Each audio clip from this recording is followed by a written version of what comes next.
Vamos falar do jogo do São Paulo? Aliás, vamos falar do jogo do Mirassol, né, que aconteceu lá no Morumbis. Olha, só deu Mirassol, né? A única equipe que jogou hoje como se imaginava foi o Mirassol. Fez um grande jogo, um jogo que eu diria quase perfeito contra o São Paulo. Não permitiu quase nada ao time da casa, com mais de 30 mil pessoas no Morumbi, e criou as suas chances, conseguiu vencer o jogo até sem sofrer, eu diria. Muita consciência, muita paciência, teve muito conforto. São Paulo teve uma dificuldade para roubar a bola do Mirassol isso. Nessa noite no Morumbi, que era algo que chamava muito a atenção. A impressão era que o Mirassol, se quisesse, poderia manter o controle da posse da bola ali, se não tivesse objetividade, sem forçar, e o São Paulo não ia roubar. O Mirassol ia ficar tocando, porque os jogadores do São Paulo, a marcação sempre atrasados, né? E o Mirassol fez um grande jogo e fez valer o melhor futebol hoje no Morumbi. Uma grande campanha do Mirassol, time muito bem organizado, tecnicamente bom, né? Jogadores de bom trato com a bola. E venceu com justiça, muita justiça, o São Paulo por 2-0. Não dá nem para dizer, usar o velho rótulo do time com uma camisa, vamos dizer, menos pesada, que vai ao Morumbi e ganha numa escapada, né? Não, que isso. O primeiro tempo foi 56% de posse de bola para o Mirassol, com controle das ações, com muita ideia do que fazer, melhor do que o São Paulo mesmo, jogando melhor do que o São Paulo. O Mirassol, dentro do que era a proposta dele, jogou melhor que o São Paulo quase o tempo todo. Uma formação que é um pouco rara da gente ver hoje, né? Se você olhava o início do jogo, o desenho, parecia que você tinha um time com 2 volantes, Neto Moura com o Iago, 2 meias, o Danielzinho e o Gabriel, e 2 atacantes, né? Deixando o corredor para os laterais. Na prática era quase isso, o Neto Moura ficava um pouquinho mais por trás, o Iago junto com o Danielzinho, era como se com o Negueba e o Gabriel fossem pontas mais fechados, mais próximos do Edson Carioca, que era o centroavante. A partir daí, o Mirassol povoava mais o meio, tinha muita opção de passe, e aí é o que você falou. São Paulo não conseguia tirar a bola. Tinha muita dificuldade de recuperar a bola, não tinha ritmo no jogo, não conseguia ter volume. Segundo tempo, muda um pouquinho a questão da posse, mas aí tem muita influência também o fato do Mirassol fazer o primeiro gol. A partir daí, era natural que o São Paulo tentasse sair. A saída do Oscar sai no intervalo, o que reforça um pouco aquilo que a gente já vinha conversando.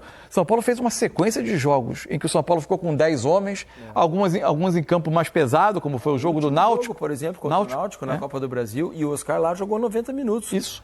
A gente comentou no troca daquele dia que foi uma surpresa pra gente, né? Um gramado pesado daquele, a gente imaginava o Oscar sendo substituído e não. Ele jogou bem, é verdade. Não teve mas jogou o tempo todo ali. Então, isso uma hora parecia que ia cobrar um preço, aparentemente hoje. Tomara que não tenha sido sob a forma de lesão e só dele ter sentido uma dor. Os desfalques do meio pesam também, né? O São Paulo está sem tantas opções de volante. Está sem Luiz Gustavo, está sem Marcos Antônio.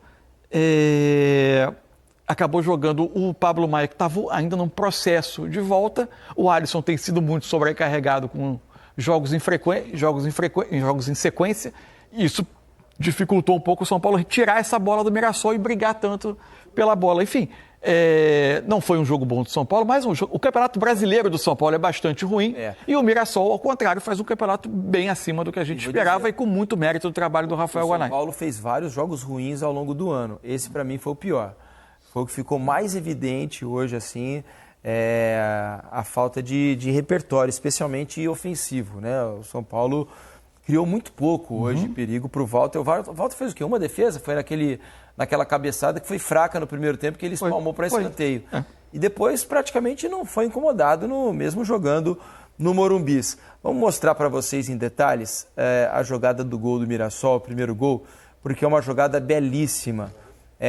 Veja que a gente está acelerando aqui, porque não teríamos tempo de mostrar o tempo todo que o Mirassol ficou com a bola.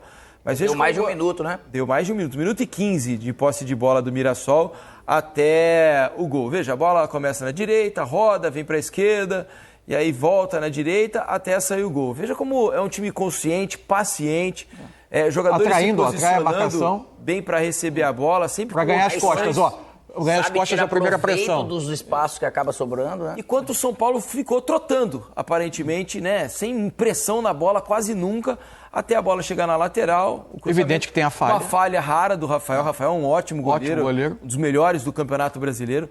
mas ele falha no chute do Lucas Ramon e a bola acaba sobrando para o Gabriel fazer o primeiro gol. Mas uma jogada de muita paciência, qualidade técnica, explicita também a falta de poder de combate do São Paulo, mas um time muito consciente, muito bem treinado pelo Guanais, esse time do Mirassol.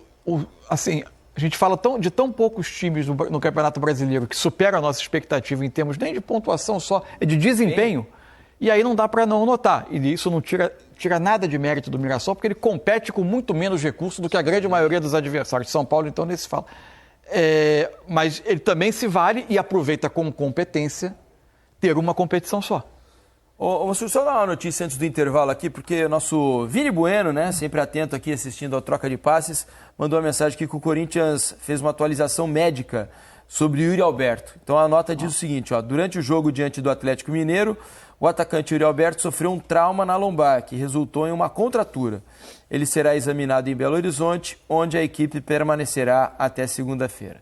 Então vai ser avaliado, é realmente um problema nas costas, uma contratura na lombar, certo? Obrigado, Vini, pela atenção com a gente. O Cadu também mandou aqui agora a nota do Corinthians. Nem a boa comida de Minas salva uma lombar travada, porque dói mesmo. Verdade. Ali é ruim. Obrigado pela audiência dos amigos aqui.